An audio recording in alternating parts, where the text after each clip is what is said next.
ದಿನ ತಪ್ಪೋಣ ಕಾರ್ಯಕ್ರಮ ಕಾರ್ಯಕ್ರಮದ ಬಗ್ಗೆ ತಗೊಳ್ಳಿ. ಇಲ್ಲ, ಇದು ಬಹಳ ಮುಖ್ಯವಾದ ಒಂದು ಕಾರ್ಯಕ್ರಮ. ಯಾಕೆಂದ್ರೆ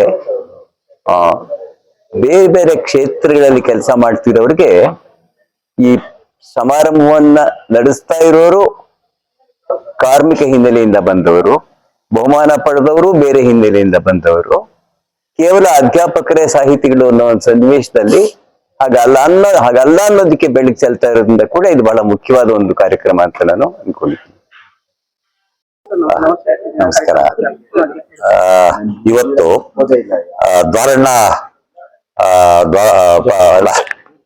ದ್ವಾರನಕುಂಟೆ ಪಾತಣ್ಣ ಅವರ ಪ್ರತಿಷ್ಠಾನದಿಂದ ಶಶಿಧರ ಹಾಲಾಡಿ ಅವರ ನದಿ ದಾಟಿ ಬಂದವರು ಅನ್ನೋ ಕಾದಂಬರಿಗೆ ಪ್ರಶಸ್ತಿಯನ್ನ ಕೊಡಲಾಗಿದೆ.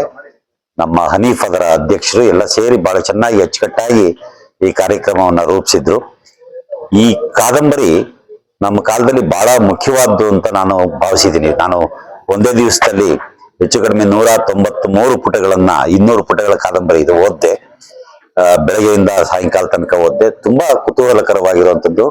ಒಂದು ಕಾಲದ ಚರಿತ್ರೆಯನ್ನ, ಒಂದು ಕಾಲ ಅಂದ್ರೆ ಯಾವುದೋ ಸಾವಿರಾರು ವರ್ಷಗಳ ಕಾಲ ಅಲ್ಲ, 50-60 ವರ್ಷಗಳ ಹಿಂದೆ ಕರ್ನಾಟಕದ ಜನ ಹೇಗ್ ಬದುಕಿದ್ರು, ಅದರಲ್ಲೂ ಕರಾವಳಿ ತೀರದ ಜನ ಹೇಗ್ ಬದುಕಿದ್ರು, ಅಲ್ಲಿ ಗೇಣಿದಾರರು ಮತ್ತು ಭೂಮಾಲೀಕರು ಇವರ ನಡುವೆ ಯಾವ ರೀತಿಯಾದಂತ ಸಂಘರ್ಷ ಇತ್ತು, ಸ್ವಾತಂತ್ರ್ಯ ಬಂದ ಮೇಲೆ ಗೇಣಿದಾರರ ಬದುಕು ಎಷ್ಟು ಸುಧಾರಣೆ ಆಯ್ತು, ಅವ್ರಿಗೆ ಶಿಕ್ಷಣ ಸಿಕ್ತು, ಆರೋಗ್ಯ ಸಿಕ್ತು, ಅನುಕೂಲಗಳು ಒದಗಿ ಬಂದು ಅವರೇ ಸ್ವತಃ ಭೂ ಸುಧಾರಣೆ ಕಾಯ್ದೆಯ ಕಾರಣಕ್ಕಾಗಿ ಜಮೀನುಗಳ ಒಡೆಯರಾದ್ರು.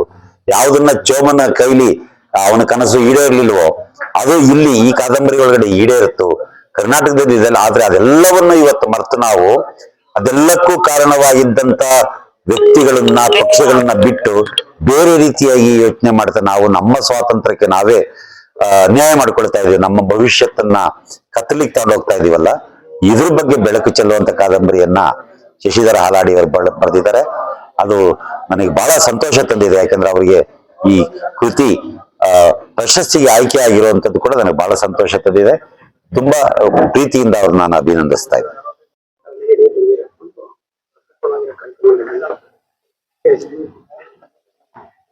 ದ್ವಾರನಕುಂಟೆ ಪಾತಣ್ಣ ಪ್ರತಿಷ್ಠಾನದ ಕಾದಂಬರಿ ಸ್ಪರ್ಧೆಗೆ 52 ಕಾದಂಬರಿಗಳು ಬಂದಿದ್ದು ಅಂತ ಈಗ ತಾನು ಹೇಳಿದ್ರು.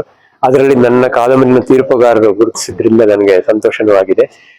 ಸೊ ನಮ್ಮ ದೇಶಕ್ಕೆ ಸ್ವಾತಂತ್ರ್ಯ ಬಂದ್ರೆ ಜನಗಳಿಗೆ ಮತ್ತು ಜನಸಾಮಾನ್ಯರಿಗೆ, ಕೃಷಿ ಕಾರ್ಮಿಕರಿಗೆ, ಅತ್ಯಂತ ಕೆಳ ವರ್ಗದ ಜನರಿಗೆ ಅನುಕೂಲ ಆಗುತ್ತೆ ಅಂತ ಕಾದಂಬರಿಯ ಒಬ್ಬ ಕಥಾನಾಯಕ ಪದೇ ಪದೇ ಹೇಳ್ತಿದ್ರು.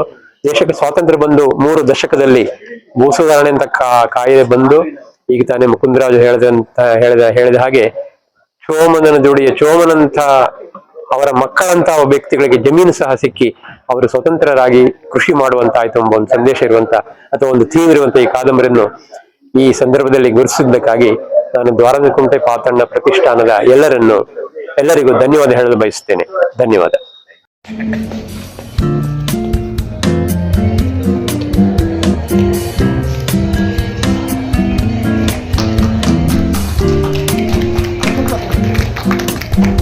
Thank you.